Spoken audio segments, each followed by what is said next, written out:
Good day, it is Stephen Davids here, and in this video I want to address a problem that I experienced with Sharex version 19.0.2. As a new user experienced this problem, and I picked a similar issue up on another video about Sharex, and it is basically about the fact how do you record something on maybe a program like PDF, select section of the screen.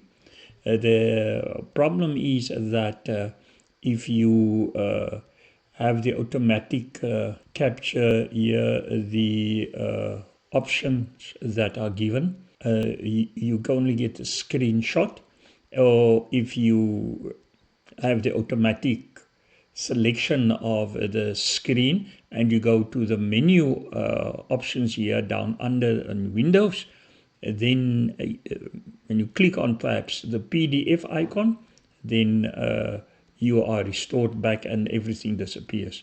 So my solution to the problem that I figured out is basically the following. You first select the program in PDF, what you have, and the file that you want to work on.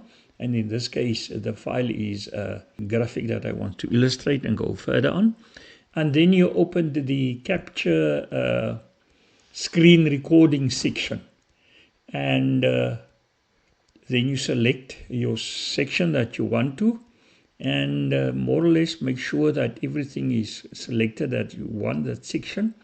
Avoid the menu bar from the windows at the bottom because that will upset everything.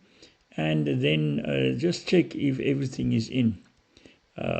Click on the PDF icon to select the image that you have there, and if everything is okay, then it is good. Otherwise, you will have to start again from the very start. You can't resize the Sharex window. Thank you very much for watching this video.